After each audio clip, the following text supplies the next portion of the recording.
라디오 독서실 한국인이 사랑하는 우리 문학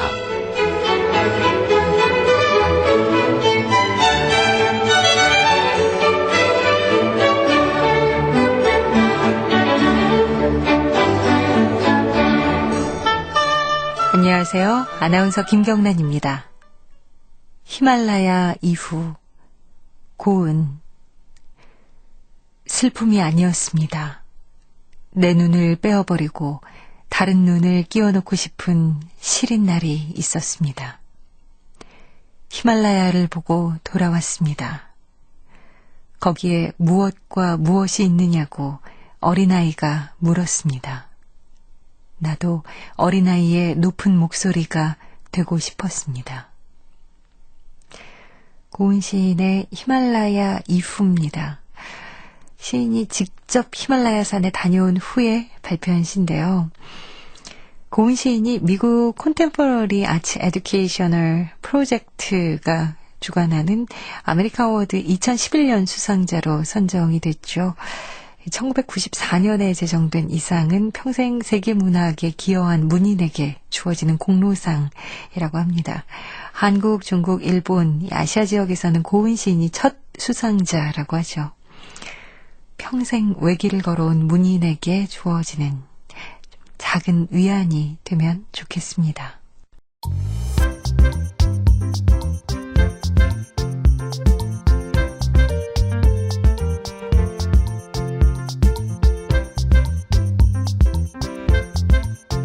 소리로 만나는 책 라디오 독서실. 한국인이 사랑하는 우리 문학을 김경란 아나운서와 함께 만나봅니다.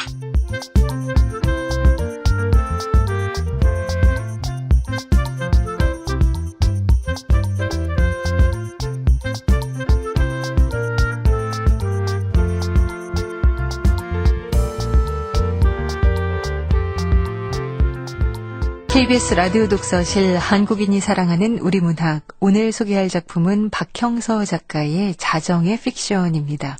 박형서 작가는 1972년 강원도 춘천에서 태어났고요. 2000년 현대문학으로 등단했습니다. 소설집으로 토끼를 기르기 전에 알아두어야 할 것들과 자정의 픽션이 있고요. 장편소설로 새벽의 나나가 있습니다. 이 새벽의 나나로 지난해 대산문학상을 수상하기도 했죠. 현재 고려대학교에서 학생들을 가르치고 있습니다. 오늘 소개할 자정의 픽션은 박형서 작가의 두 번째 소설집 제목이기도 합니다만 이 자정의 픽션에 실려있는 작품은 아닙니다. 조만간 출간될 세 번째 소설집에 실리게 될 작품인데요. 이 작품에 대한 얘기는 작품 소개한 후에 박형서 작가와 이야기 나눠보도록 하겠습니다. KBS 라디오 독서실 한국인이 사랑하는 우리 문학 박형서 작가의 자정의 픽션입니다.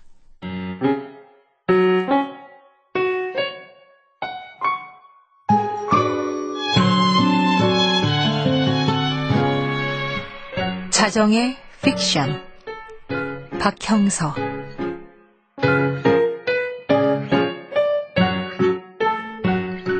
늦은 밤 집에 돌아오니 그녀가 까치발을 하고서 찬장을 기웃거리고 있었다.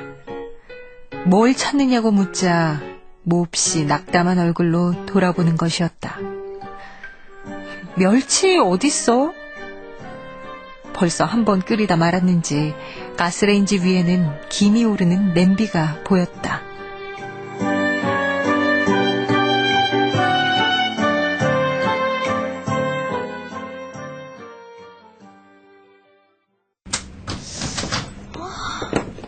또 수제비? 냉동실에 없어? 냉동실을 가장 먼저 찾아봤을 테니 그건 사실 질문도 아니었다. 학원에서 아이들과 씨름하며 보낸 12시간이 내 정신을 그만큼 얼얼하게 마비시켜 놓은 모양이었다. 없어. 아무데도 없어. 그저께 틀림없이 냉동실에 넣어뒀는데. 나 지금 배도 많이 고프고 진짜 피곤하단 말이야. 그래. 잠깐만.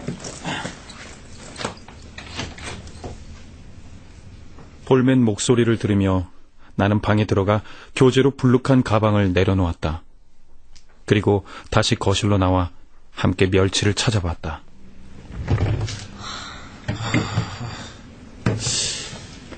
이거 냉장실에는 없고, 냉동실에도 없고, 저 찬장에 있는 거 아닐까?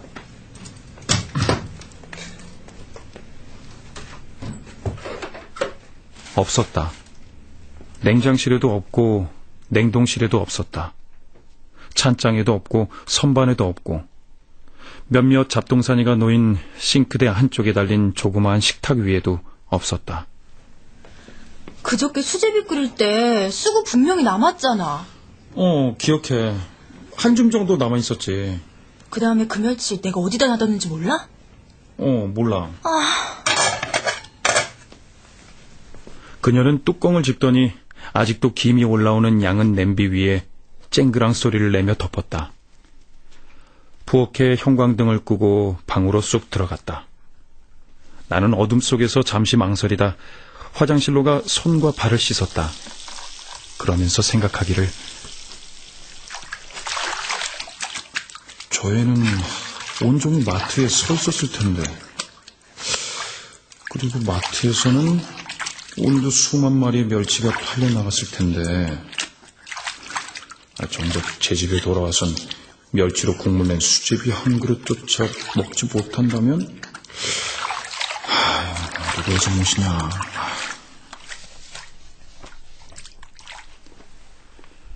발등에 묻은 물을 탁탁 털며 방으로 들어갔다. 그녀는 이불을 머리끝까지 뒤집어 쓰고 있었다.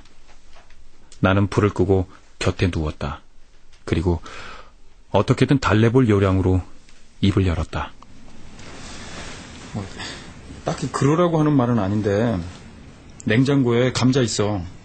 내 고향에서는 감자로 수제비 국물 내는데 그것도 맛이 꽤 좋아. 요새 누가 감자로 수제비 국물을 내? 변방이 오랑캐같이. 변방이 오랑캐?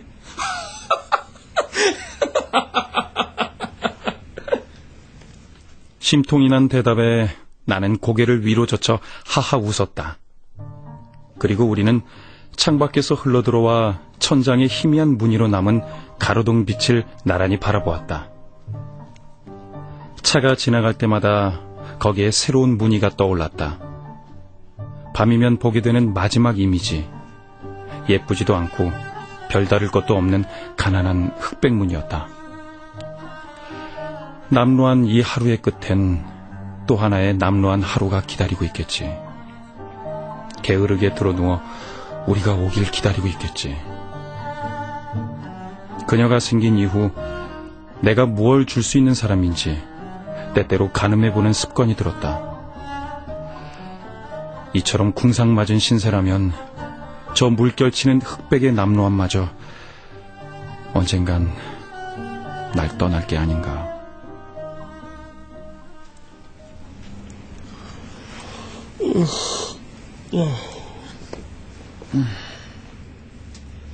자, 말해. 나 듣고 있어. 나 있잖아. 진짜 이해가 안 돼. 멸치가 도대체 어디로 간 거야? 배가 많이 고픈가 보다.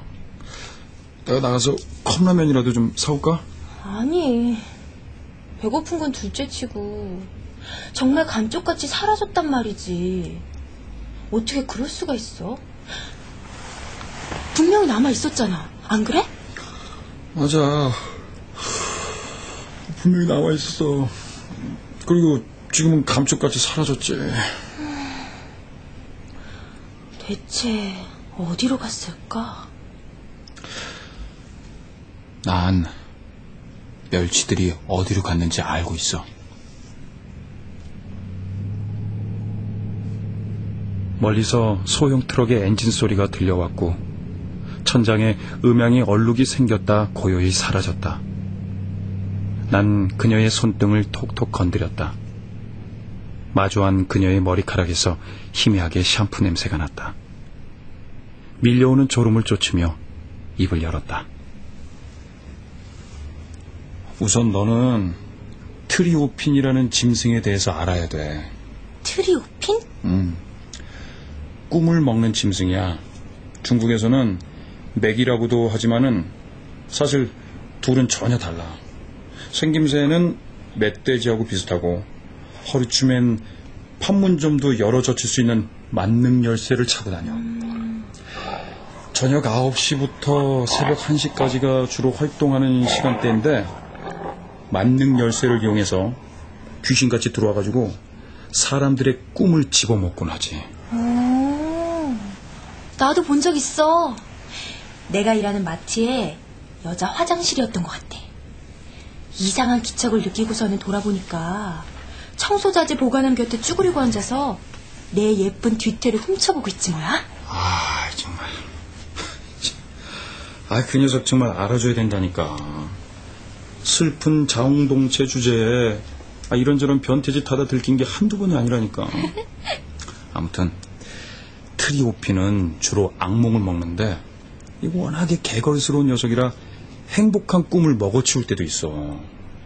하지만 문제는 그게 아니야. 그럼 뭔데? 진짜 문제는 녀석이 최근 들어서 꿈 말고 다른 것도 먹기 시작했다는 거지. 혹시 멸치? 야, 너 어떻게 알았어? 너무 그러지 마. 마트에서 풀타임으로 뛰는 아가씨라도 그 정도는 알아. 파르핀이 국물용 멸치를 좋아한다네. 아하, 파르핀 아니죠. 트리오핀 맞습니다. 그래, 트리오핀. 내가 트리오핀이라고 했잖아. 아이, 그나저나 수제비가 더 먹고 싶네. 들어봐. 오늘 우리 집에 트리오핀이 들어온 거야. 그 녀석이라면 연립주택의 현관문 따위는 없는 거나 마찬가지거든. 방구석에 굴러다니는 우리의 낡은 꿈을 먹으려고 어슬렁거리다가 무슨 생각에선지 냉동실을 한번 열어본 거지. 그러다 멸치를 발견한 게로군. 그럼 발견하지 못할 수가 없지. 네가 그저께 남은 멸치를 갖다가 냉동실에 확실히 넣어두었으니까. 세상에, 거실에 주저앉아 우적우적 먹어치웠구나. 늦은 밤 멸치가 나한테 어떤 의미가 있는지도 모르고. 신고해야 할까? 야, 안 돼. 그러다 큰일 나려고. 워낙에 옹졸한 녀석이라서 신고했다가는 어떤 보복을 당할지 몰라. 유치장에서 나오자마자 우리를 그냥, 응? 그럼 이대로 당하고만 살아야 돼? 그건 노예와 다를 바 없잖아. 차라리 그 녀석이랑 우리 대결해버리자, 응? 야, 할 수 있었다면 내가 이미 했겠지. 멸치도 멸치지만 나는 네 꿈을 너무 좋아해서 그놈이 간식 삼아 먹는 건 싫거든. 하지만 트리오핀의 등에는 빙글빙글 돌아가는 스프링쿨러가 있어. 화나면 물을 막 뿜는 거야? 아니, 1982년의 대기근 이후로 물은 뿜지 않아. 근데 녹슬지 말라고 그 베어링 근처에 윤활유 대신에 무화과 잼을 그냥 잔뜩 발라놨어. 스프링쿨러를 빙글빙글 돌리면 그 끈적거리는 잼이 사방에 튄다고. 그걸 닦느라고 하루 종일 걸레질 하느니 그냥 차라리 노예처럼 사는 게 마음 편해. 하긴 그렇겠다. 내가 왜 무화과잼 생각을 못했을까? 난 걸레질이 세상에서 제일 싫은데. 걸레질 싫지. 걸레질. 개미들도 엄청 모일 거 아니야. 와, 이거 수제비는 문제도 아닌걸?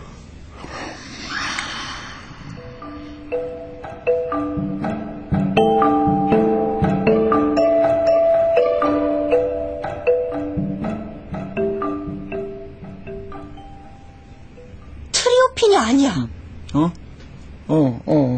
트리오핀이 아니라고. 옆집 아줌마가 한 짓도 아니고 저 무화과잼 분무기를 달고 다니는 트리오핀이 한 짓도 아니야. 그럼? 난 이불 속에 있는 그녀의 손가락을 잡고 꼬물거렸다. 처음엔 차가웠으나 금세 따뜻해졌다. 우리를 묶어놓는 건 그처럼 보잘것없는 온기였다. 멸치는 누가 데리고 간 게 아니야. 스스로 집을 나간 거지. 일단 들어봐. 국물 낼 때 말이야. 물이 끓으면서 멸치들이 모두 냄비 한쪽으로 모이잖아. 왜 그런지 한 번이라도 생각해봤어? 아니, 뭐 그런 걸 본 적은 있는데 생각은 바로 우정 때문이야. 멸치들은 지구상에서 가장 우정이 깊은 생명체거든. 뭐 그런 얘기 들은 것 같기도 하다. 아, 그게 저 중학교 체육 시간이었나? 아마 그럴 거야. 맞아. 그들은 언제나 함께야. 한 마리로는 아무것도 못하지만 뭉치면 시원한 육수를 내잖아. 아, 맞아. 그래. 멸치 한 마리는 부러지지만 여러 마리는 부러지지 않는다. 그런 속담도 떠오르네. 야, 이제 알겠다. 그들이 힘을 모아서 함께 떠난 거지. 그래. 틀림없어. 그들이 떠난 이유를 알아냈어. 그들은 수치심을 느꼈던 거야. 자, 그럼 이제부터 그들의 리더가 한 연설을 인용할게. 그 리더의 이름은 엘리자베스야. 아니야. 보석에 환장한 엘리자베스는 그저께 네가 먹었잖아. 새 리더의 이름은 뺨에 마마자국이 있는 성범수야. 성범수? 그래, 뭐. 그녀가 마지못해 수긍하자 나는 바닷바람에 거칠어진 성범수의 목소리를 흉내냈다. 나는 더 이상 참을 수가 없다.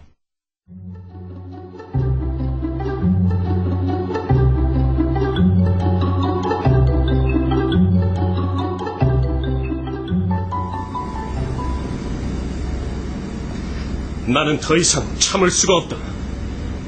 그러므로 이제 9마리가 남은 우리 멸치 여러분들께 내 뜻을 밝히고자 한다. 세상에 이렇게 억울한 일이 또 어디 있겠는가? 우리 죽방 멸치들은 다른 멸치들에 비해 몸집이 크고 당당하다. 이런 특징은 어느 지역 어느 사회에서나 장점으로 작용한다. 하지만 어처구니 없게도 우리에게는 이 멋진 외모가 오히려 약점이더라. 그게 무슨 소리야?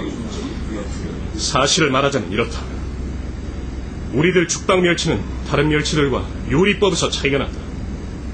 인간들은 다른 멸치의 경우 볶거나 튀거나 졸여서 한 점도 남김없이 먹는데 반해 우리들 죽방 멸치는 오로지 국물만 우려낸 뒤에 음식물 쓰레기로 버린다. 이게 모욕이 아니면 도대체 무엇이 모욕이겠는가? 맞아, 그거 모욕이야. 그뿐이 아니다. 국물을 내기 전에 저들은 우리의 머리와 내장을 떼어낸다. 머리와 내장이 무엇인가?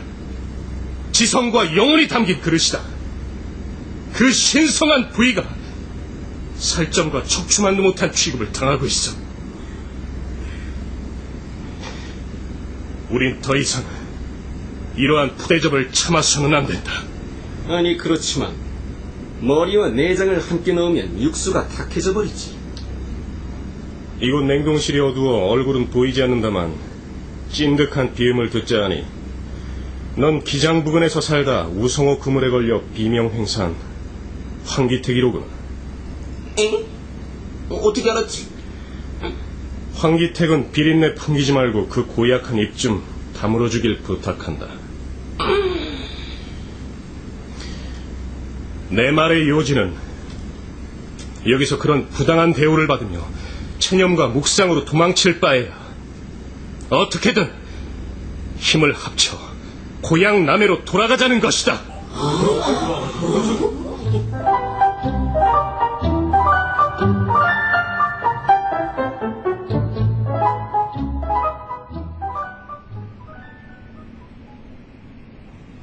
그 놀라운 멸치의 리더 성범수의 선언에 8마리의 멸치들은 놀라 눈을 휘둥그렇게 떴어. 투덜거리는 황기택의 목소리만 조용히 들려왔지. 바짝 마른 멸치한테 어떻게 입을 다물라는 거야? 그래서? 에? 그래서? 그래서 멸치들은 비닐을 찢고 마침내 냉동실 문 밖으로 탈출했지. 앞으로 갈 길이 험난할 텐데. 도대체 성범수의 멸치 대가리는 무슨 계획이 들어있는 걸까? 마른 멸치라 힘도 없잖아. 바로 그거.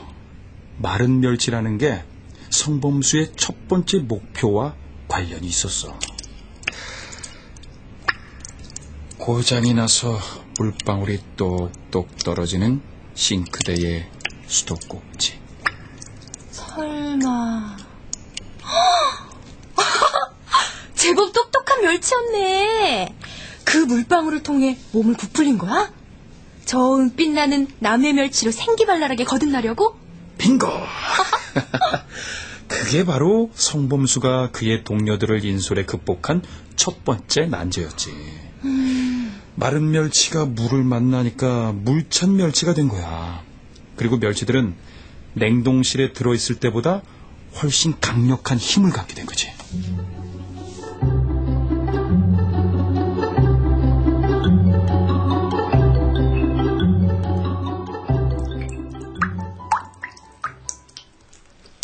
이로써 우리는 마음대로 몸을 움직일 수 있게 되었다. 오직 이곳을 탈출하는 일만 남은 것이다. 그런데 말이야, 성범수?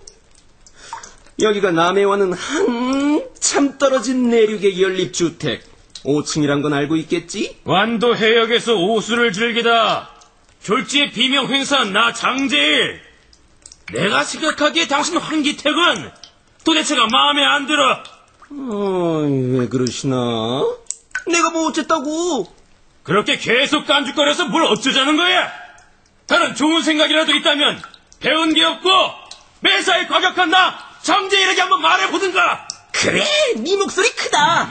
하여튼 목소리 큰 멸치가 장땡이지. 장제일 황기택 왜들 일어나? 우리 멸치들은 우정이 아주 깊다고 한 주인 아가씨의 말씀 벌써 잊었어? 한몸 한뜻이 되어도 모자랄 판에 다투며 쓰나?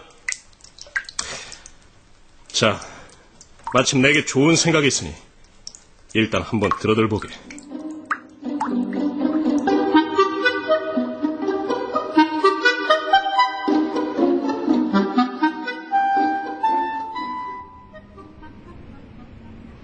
정말 근사하다. 멸치 대가리에서 그런 아이디어가 떠오르다니 믿기 힘든걸? 그치? 믿기 힘들지. 그러니까 앞으로는 멸치 대가리도 먹어줘야 돼. 함부로 버릴 게 아니라니까. 맞아. 그럼 이제 어서 변기 얘기를 해봐. 응? 변기? 웬 변기? 멸치들이 양변기 구멍으로 탈출하려던 거 아니었어? 그렇지. 하지만 그들은 수채 구멍을 먼저 생각해냈어. 그게 더 눈에 잘 들어왔거든. 아이, 수채구멍은 안 돼. 거기엔 거름망이 있잖아. 촘촘한 거름망 사이로 물오른 죽방 멸치들이 빠져나갈 순 없지. 뭐 믹서로 저희들 몸을 갈기 전엔 말이야. 바로 그것 때문에 거름망을 제거하려고 멸치들이 애를 참 많이 썼지. 9명의 멸치들이 1시간이나 거름망하고 씨름을 했다니까. 그렇게 1시간이 지난 후 성범수는 결국 이렇게 말했어.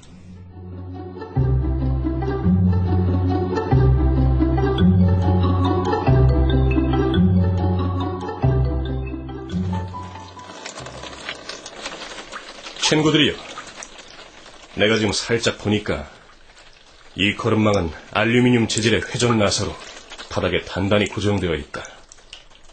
그러니 우리로서는 쓸데없이 힘과 시간을 허비하지 말고 어서 다른 방법을 찾아야 할 것이다. 나원 비늘까지 벗겨져가면서 시키는 대로 1시간 넘게 낑낑거리고 났더니만 이제 와서 그게 무슨 소리야? 멸치 갖고 노는 거야 뭐야? 중국 어선을 피해 한국 영해로 달아났다가 동명호에 그물에 걸려 비명 행사했지만 그냥 말을 해라 말을. 서론이 왜 그렇게 기냐? 본디 사나 죽으나 급할자가 급할자인 나 성범이 난 지금 우리가 이 문제로 옥신박신할 것이 아니라 성범씨의 말대로 어서 다른 방법을 찾아야 한다고 생각해. 다른 방법 뭐? 황기택은 그 입 다물라. 쟤는 왜 나한테만 저러냐 자꾸. 다들 조용하고 송범이가 제안하는 방법을 들어보자. 역시 리더는 한 시간 동안 쓸데없는 짓을 하게 만든 죄는 그 후에 잔인하게 따지자고. 그래서 어떤 방법? 다른 방법 찾아보자고. 방법 찾자는 게 방법인가? 왜들 그렇게 쳐다봐? 싸우지 말고 다른 방법 찾자고. 왜? 내 의견 좋잖아. 국 끓여야 돼, 국 그냥 좀. 다들 조용! 물론 나는 두 번째 방법을 진지하게 생각해두었다. 놀라지를 말게나. 그건 바로 변기다.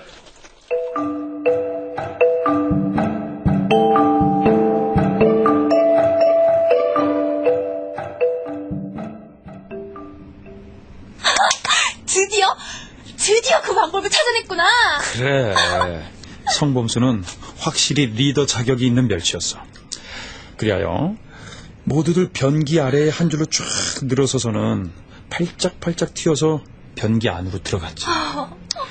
배운 게 없고 매사에 과격한 장제일은 너무 높이 튀어오르는 바람에 2번이나 변기 너무 뒤쪽으로 날아갔어. 3번째는 마침내 성공을 했지만 말이야. 근데 그거 참 다행이기는 한데. 근데 변기 물은 누가 내리지? 변기물? 누가 내렸을까?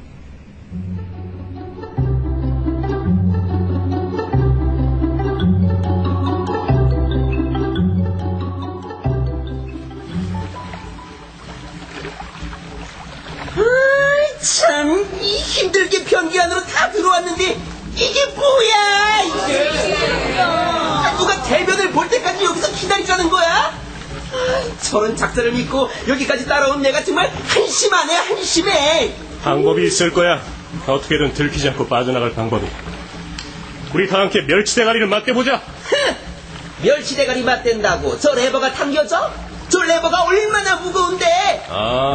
방법이 있대도. 우리 함께 머리를 맞대고. 좋아! 나한테 맡겨. 어이, 장재일이, 너 혼자 어떻게 한다는 거야? 우리 전부가 달려들어도 당겨지지 않을 것 같은데. 이건 주식회사 포인트 산업에서 제작한 원피스 타입의 RWC161 양변기야. 역류 방지 밸브 일체형이라 구조가 단순하지. 실은 아까 펄쩍 뛰어올랐을 때 저수조 뚜껑에 조금 깨진 부분을 봤어. 그걸 다 보고 멸치한테 좋구나. 저수조 뚜껑에 조금 깨진 부분을 통해서 저수조 안쪽으로 들어갈 거야. 그리고 내 꼬리 지느러미를 변기와 이어진 구멍 안쪽으로 집어넣은 후 몸을 똑바로 세워서 마개를 들어올리는 것이. 그럼 레버를 당길 필요도 없이 물이 거세게 내려갈 거야. 이 장재일이 무식하다고 한 멸치 따라와! 배운 거 없고 매사에 과격하다는 말은 장제일 본인이 했어. 그런가? 장재일, 부디 나 성범이를 용서해줘. 우리가 삶아질 때 위에서 널 누른 건 다름 아닌 나였어. 나였다고. 괜찮아, 친구. 뜨겁게 삶아질 땐 누구든 남을 누르게 되어 있다네. 그걸 중력이라고 하지. 자, 장제일이 희생을 한다고 했으니까 주인 아가씨 오기 전에 어서 시작하자. 황혜택 쟤는 정말 피도 눈물도 없는 멸치야. 너무하잖아. 장재일이한테 빨리 희생하라고. 인정머리가 왜 저러니? 멸치망신이다 진짜. 저놈도 몰래 눈내는 것 같으네. 이 동료에 대한 우정이 과도하게 깊어 난생 처음 본 장재일을 따라 전남 완도 부근에서 객사한 나 전한선. 나는 이제야 반대했어. 왜? 반대? 왜? 고향에 돌아간다는 핑계로 우리 중 하나를 희생시킬 수는 없어. 영원히 저수조 안에 갇히게 내버려두는 건 죽방멸치에겐 너무 잔인한 처사야. 난 그렇지도 않아. 아니, 못해. 장재일, 네가 가지 않으면 나도 가지 않겠어. 친구여, 내 결정을 존중해줘. 너희들끼리 돌아가. 그리고 내 눈을 대신해서 넓은 바다를 그것이 얼마나 아름다운지, 얼마나 부르고 신선한지 말이야. 난 그걸로 좋게. 그리고 성범수, 왜 그러냐? 너는 훌륭한 지도자야. 네가 없었다면 우리 각성하지 못했을 것이고 여전히 냉동실 안에 있었을 것이며 주인 아가씨가 돌아오시던 이딴 밤에는 머리와 내장이 제거된 채로 수제비 국물이 되었을 거야. 수제비 국물이 싫다는 게 아니라 사실을 말하자면 수제비 국물도 꽤 훌륭하긴 하지만 어머니들이 우리를 낳고 미역을 드신 건 시원한 수제비 국물 한 대접 우려내라고 그런 게 아니란 얘기야. 멸치도 미역을 먹나? 나는 충분히 행복해. 성공과 실패는 나중 문제야. 왜냐면 잠시나마 이 말라 비틀어진 머리로 무언가를 꿈꿨기 때문이지. 내 정신은 이미 저 남해를 유영하고 있어.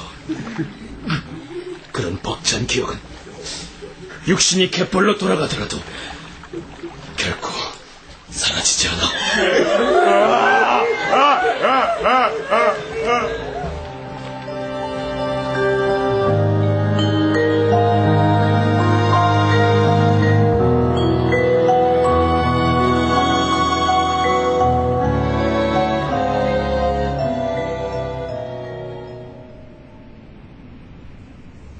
장제일의 삶에 관해 할 말이 있어.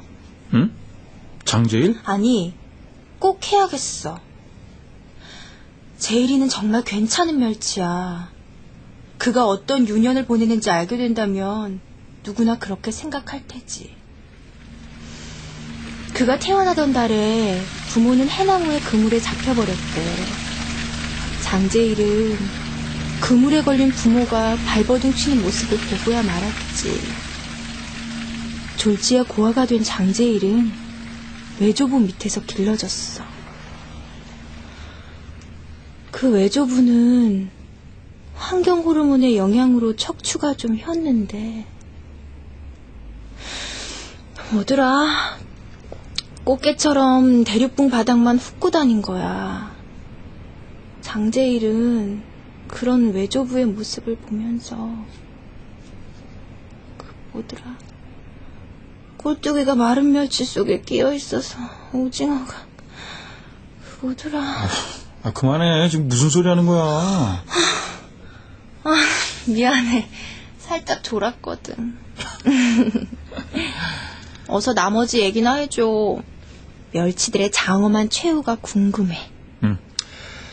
모두들 변기 안쪽에서 빙글빙글 헤엄치며 기다리고 장제일 혼자 10번 시도한 끝에 조그맣게 깨진 구멍을 통해서 저수조 안쪽으로 들어갔어. 그러는 과정에 온몸에 상처를 입었지. 특히 꼬리 지느러미는 살만 남은 부채 모양으로 너덜너덜하게 헐어버렸어. 어떡해. 간신히 들어간 저수조의 어둠 속에서 장제일은 치안마냥 더듬어서 고무마개를 찾았지. 그건 별로 어렵지 않았어. 풍선처럼 생긴 플라스틱하고 쇠줄로 이어진 고무마개는 예상대로 저수조 바닥 그 패킹에 딱 붙어 있었으니까. 겨드랑이 지느러미로 마개하고 패킹 틈새를 쓰다듬으면서 장제일이 다짐하듯이 중얼거렸지.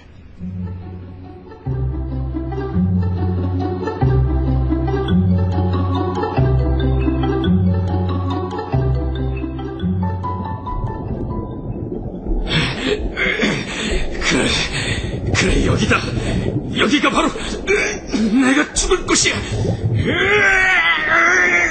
뿌리를 틈새 넣어야 하는.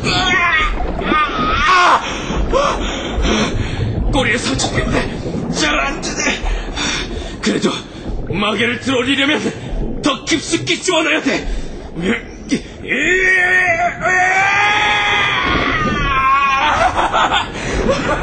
다 됐어. 그래, 드디어 때가 왔다. 난 준비됐다. 너희는 그럼 이제 들어올려야지.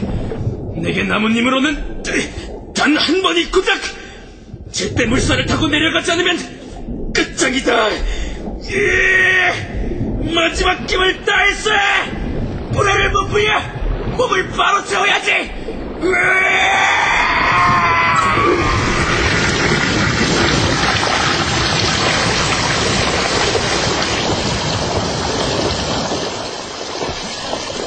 고무마개가 조금 열리자 세찬 급류가 구멍 안쪽으로 달려들었다. 장제일은 이빨로 지느러미로 온몸으로 완도산 죽방멸치로서의 신념과 긍지로 버텼다. 고무마개가 완전히 열리면서 저수조의 물은 거대한 소용돌이를 이루어 변기로 쏟아져 내렸다.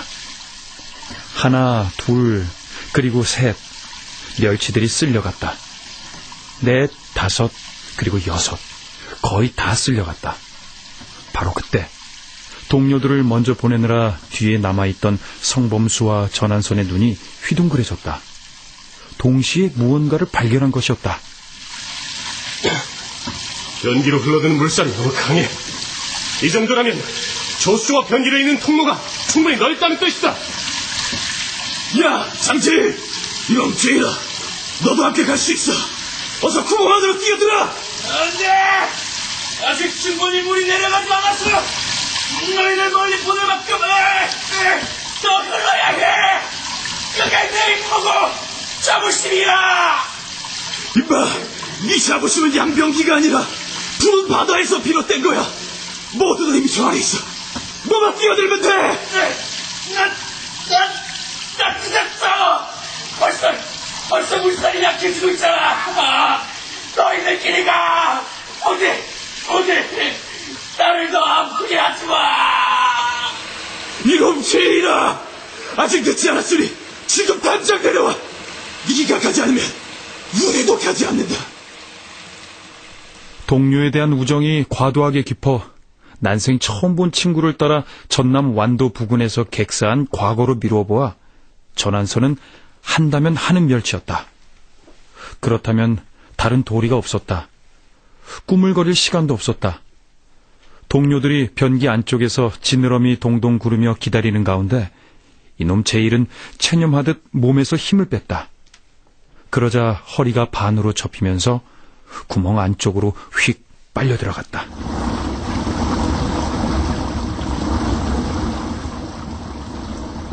바로 그 순간 저수조에 남아있는 마지막 물살 한 줄기가 무수한 기포를 일으키며 동굴처럼 시커먼 배수구 안쪽 깊숙이 활활 쏟아져 내렸다.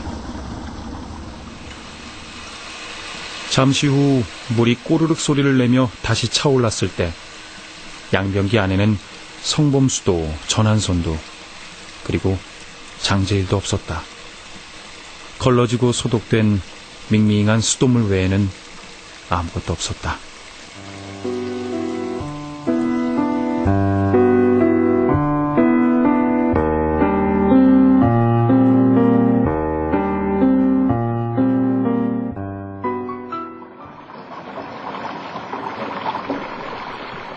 폭풍이 지나고 난 뒤엔 늘 어둡다. 9마리의 멸치들은 하수도로 연결된 긴 파이프를 통과하고 있다. 장제일이 너무 많이 다쳤기에 모두들 번갈아가며 부축한다. 성범수가 일행을 독려한다. 이게 끝이 아니야. 우리는 바다로 가는 여정을 막 시작했을 뿐이니까. 성범수, 네 말이 옳아. 그러나 우리는 하나가 되어 그곳을 떠나왔고 때문에 이미 지느러미 한쪽씩을 청정해역에 담그고 있는 것과 같이. 서로 재촉하여 남쪽을 향해 헤엄치기 시작한다. 아직은 탁한 구정물이지만 그건 별로 중요하지 않다. 세상은 둥글고 길 또한 모두 연결돼 있으니까.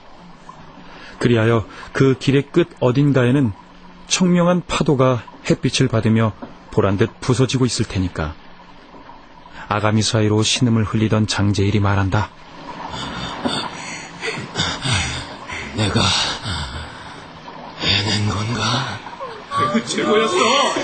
그것도 아주 애틋해. 정말 다행이야. 그럼 이제 이야기를 해줘. 이야기? 무슨 이야기? 여긴 보다시피 시궁창 하수도라서 말이야. 누구라도 좋으니까 이야기를 들려줘. 내가 다 나을 때까지, 멋지게 헤엄칠 수 있을 때까지. 무슨 이야기를 해줄까? 이 어떤 이야기가 부러진 척추에 잘 들을까? 나 손범이 한국어는 잘 모르지만 잔지를 위해서 얘기 하나 할게. 그래, 뭐든지 해봐. 야, 너 이거 좀 뺄 수 없냐? 옛날 옛적 어느 임대 연립주택에 가난한 연인이 살았대. 하루는 아가씨가 직장에서 돌아와 허기진 배를 수제비로 채우려 했지. 물을 한 냄비 받아 레인지 위에 올려놓고는 냉장고를 열었더니 글쎄,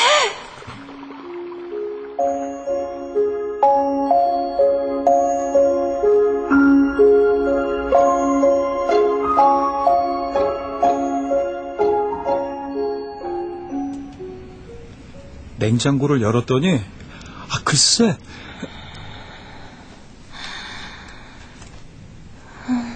새근거리는 숨소리가 들려왔다. 잠든 그녀의 얼굴에 희미한 미소가 섞여 있는 것처럼 보였는데 그건 아마도 폭신하게 내려앉은 어둠 탓이리라. 공평한 밤의 무게를 나눔으로써 우리의 고단한 하루는 이제 막 자정의 기슭에 다 닿았다.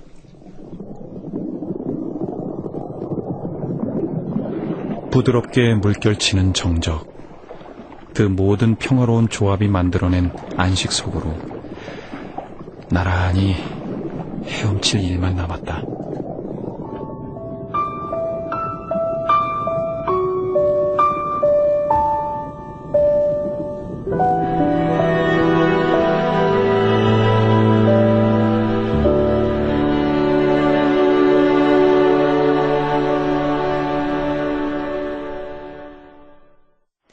자정의 픽션 함께 하셨습니다. 박형서 작가 전화로 모실게요. 안녕하세요. 안녕하세요. 예, 반갑습니다. 예, 반갑습니다. 네, 아이고, 제가 초면에 이렇게 웃으며 인사를 드리게 되는 건 참 작품이 재밌어요. 예, 잘 읽고 잘 들었습니다. 예. 뭐, 그나저나 멸치들이요, 무사히 그 남해 청정 해역에 도달을 했을까요? 글쎄요, 생각하기 나름이겠죠. 남해로 가는 도중에 또 다른 역경을 만날 수도 있고, 다시 힘을 합쳐가지고 그 난관을 헤쳐나갈 수도 있겠죠. 근데 중요한 건 그들이 같은 꿈을 꾸었고, 그 꿈을 실현하기 위해서 긴 여정을 이제 막 시작했다는 점입니다. 그래요. 아마 모르긴 몰라도 어떤 역경이든 헤치고 갔을 것 같은 느낌이 들어요, 저는. 근데 어쨌든 이렇게 읽으면서요, 앞으로 그 멸치대가리를 버리는 게 이렇게 손이 약간 주저될 것 같기도 하고, 그렇습니다. 그 참 작품 함께 하면서 여러 차례 많이 웃었는데, 작가께서는 이 작품을 통해서 어떤 이야기를 하고 싶으셨을지 좀 구체적으로 궁금해요. 예. 우리가 많이 지쳤을 때 그 스스로를 위무하는 법에 대해서 말하고 싶었어요. 소설에 등장하는 젊은 연인이 지금 처해 있는 가난과 또 가난에서 비롯된 그런 낙담을 이겨내기 위해서 그렇게 했듯이 또 동료들을 구하려다가 몸이 만신창이가 된 멸치 한 마리가 소설의 말미에서 원하듯이 저는 우리를 스스로를 위로하는 그런 가장 효과적인 방식이란 즐겁게 꾸며낸 서사, 다시 말해서 이야기라고 생각을 합니다. 물론 그렇다고 해가지고 현실에서 눈을 딱 감아버리는 가짜 평화를 권하거나 혹은 보다 나은 삶을 위한 투쟁이 전혀 부질없다, 이런 얘기는 아니에요. 그들은 이미 밖에서 충분히 싸웠거든요. 다만 지금은 그 싸움을 잠시 멈추고 내무반에 돌아왔기 때문에 어떤 식으로든 행복한 휴식이 절실히 필요하다는 점을 말하고자 했습니다. 그렇군요. 근데 이제 그런 이야기들을 말하고자 하셨는데, 멸치를 선택하게 된 계기가 있으세요? 예, 일단은, 제가 멸치를 좋아하기도 하고. 그거였군요. 그리고, 지금 여기에 처해 있는 이 젊은 커플이 굉장히 좀 암울한 상황이잖아요. 그러니까 멸치하면은 우리가 흔히 볼품없고 하찮은 외양을 떠올리게 된다라는 점에 착안해가지고 그 하찮은 존재들을 통해가지고 주인공 커플이 현재 처해 있는 그런 상황들을 묘사하려고 했습니다. 그래요.